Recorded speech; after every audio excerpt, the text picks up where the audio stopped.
Hola a todos, bienvenidos a una nueva inmersión. Hoy nos vamos a sumergir en las aguas de la política peruana. ¡Uf! Aguas turbulentas, ¿no? Turbulentas, sí, definitivamente. Y bueno, ¿por dónde empezamos? Hoy nos vamos a enfocar en un artículo llamado Radiografía del Joker. Ah, sí, ya lo conozco, publicado en la página web de Perú Libre, ¿verdad? Exacto, publicado en la página web de Perú Libre. Interesante. Escrito por nada menos que Vladimir Cerrón Rojas. Ah, bueno, Cerrón Rojas, secretario general del partido. Exactamente. Una figura polémica, por supuesto, siempre dando de qué hablar. Definitivamente. Y en este artículo Cerrón analiza la prohibición del partido político de Antauro Humala. Ah, sí, el hermano de Ollanta Humala. Exacto. Un personaje bastante controvertido, ¿no? Sí, recordemos el Andahuaylazo, ese levantamiento armado en 2005. Sí, cuando Humala y sus seguidores tomaron una comisaría. Exacto, y lamentablemente hubo muertos también. Sí, un evento trágico que marcó su imagen como un personaje radical. Sin duda. Y ahora la Corte le ha prohibido participar en las elecciones del 2026. ¿En serio? ¿Y por qué? Bueno, la Corte declaró ilegal su partido porque dicen que su retórica incita a la violencia. Ya veo un personaje bastante incendiario. Sí, y además argumentan que es antidemocrático, incluso propone la pena de muerte para expresidentes. ¡Wow! Eso sí que es radical. Y por si fuera poco, Humala dice que ni siquiera es el líder del partido. ¿Qué?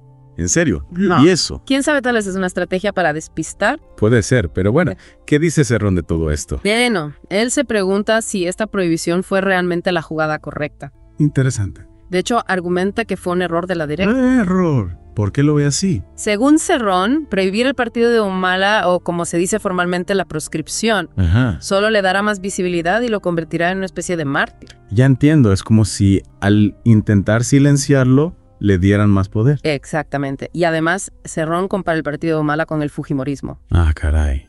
¿Y eso por qué? Dice que ambos son de derecha con una base popular. Si tiene sentido, ambos movimientos han tenido un gran arraigo popular. Exacto, pero Cerrón argumenta que el partido de Humala se esconde mejor, reemplazando las caras conocidas del fujimorismo con una imagen más militarista. Interesante, una estrategia para disimular su verdadera naturaleza, digamos. Exactamente, y Cerrón va más allá, incluso ve elementos fascistas en la ideología de Humala. ¿Fascistas? ¿En serio? ¿Cuáles, por ejemplo? Señala el racismo, el nacionalismo, el autoritarismo y el militarismo. Uy, sí, esos son elementos que preocupan. Y para Cerrón, todos estos elementos son, en el fondo, promovidos por el propio sistema capitalista. Claro, desde su perspectiva de izquierda radical. Exacto, pero hay algo que me intriga. Cerrón critica duramente el cacerismo. El cacerismo. Sí, la ideología que se inspira en Andrés Avelino Cáceres. Ah, sí, el héroe de la resistencia contra Chile en la Guerra del Pacífico. Exacto, un líder militar del siglo XIX.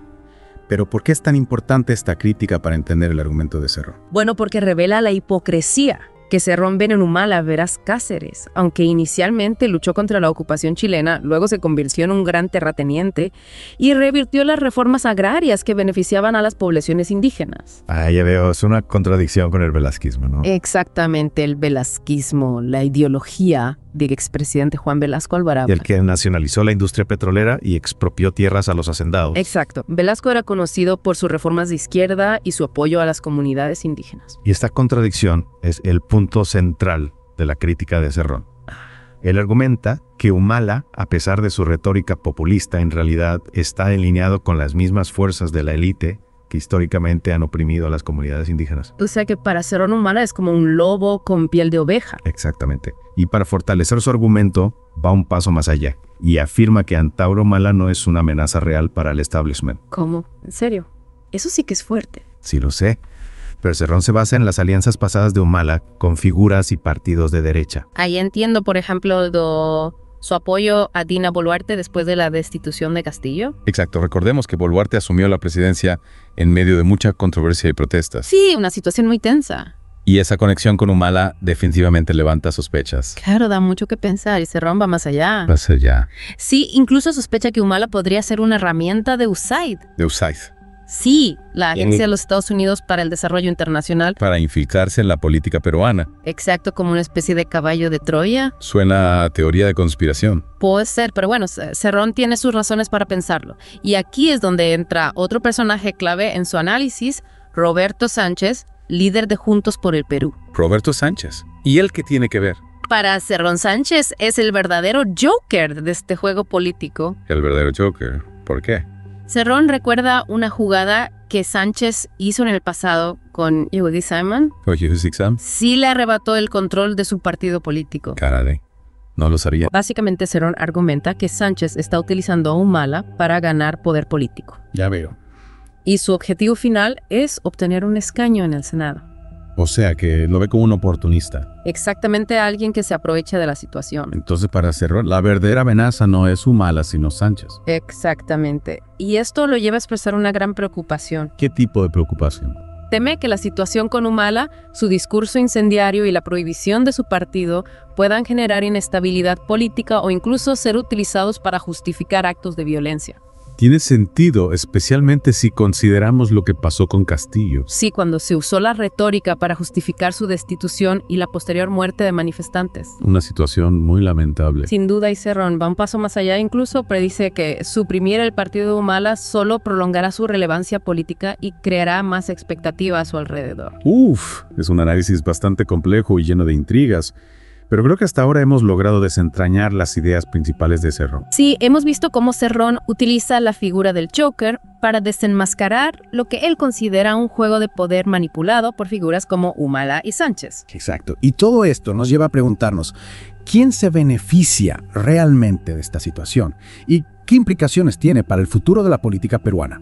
Esas son preguntas que intentaremos responder en la siguiente parte de nuestra inmersión. No se la pierdan. Retomamos entonces este análisis de Cerrón sobre el Joker peruano. Bueno, como hemos visto, su perspectiva es bastante polémica. No todos están de acuerdo con él.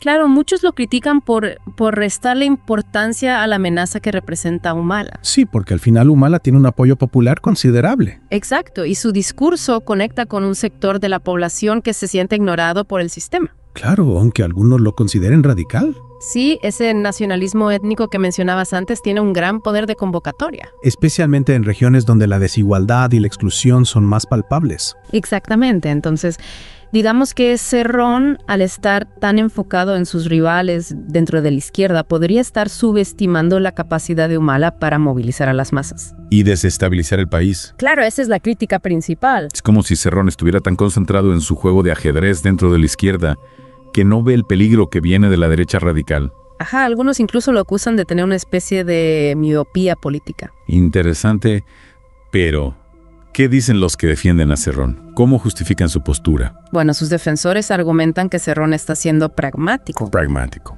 Sí, su objetivo principal es consolidar a Perú Libre como la principal fuerza de izquierda en el país. Claro. Y para eso necesita debilitar a sus rivales, incluyendo a Humala. Es la clásica estrategia política divide y vencerás. Podría ser también argumentan que Cerrón está tratando de alertar sobre el peligro de la manipulación política. Ajá, recordemos que él ve a Humala como una herramienta de la derecha y de intereses extranjeros para desestabilizar el país. Exactamente. Humala sería como un títere en manos de fuerzas más poderosas. Sí, esa teoría del caballo de Troya que mencionamos antes. Exacto. Pero, al final, ¿quién tiene razón? ¿Es Humala una amenaza real o solo una pieza en un juego político más grande? Es difícil saberlo con certeza. Lo que sí podemos decir es que la figura de Humala genera mucha controversia. Sin duda. Y su regreso a la escena política ha alterado el tablero por completo. Y bueno, sus ideas, aunque algunos las consideren radicales, tienen eco en un sector de la población. Eso es innegable. Totalmente. Y eso es lo que lo hace un personaje tan interesante y al mismo tiempo tan peligroso. Claro. Su capacidad de movilizar a las masas, su discurso nacionalista y su retórica anti-establishment lo convierten en un actor impredecible. Un verdadero Joker, como le llama Cerrón. Exactamente. Y esa impredecibilidad es precisamente lo que preocupa a muchos, incluyendo a Cerrón. Ajá.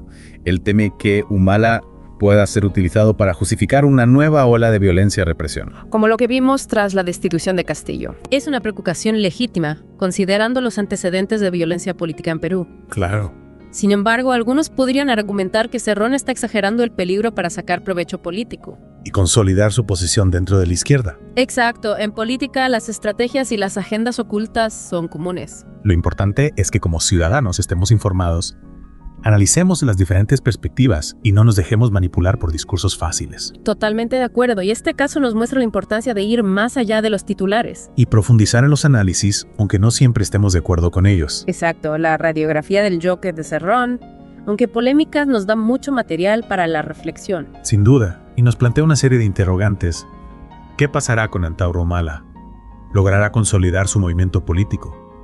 ¿Representará una amenaza real para el establishment? ¿Y qué implicaciones tendrá todo esto para el futuro de la democracia en Perú? Son preguntas que solo el tiempo podrá responder. Lo que sí podemos decir es que la política peruana está más viva que nunca. Y nos seguirá sorprendiendo con sus giros inesperados. En la última parte de nuestra mención analizaremos los posibles escenarios que se abren tras la prohibición del partido de Humala. Y las consecuencias para la democracia en Perú. Bueno, llegamos a la parte final de esta inmersión.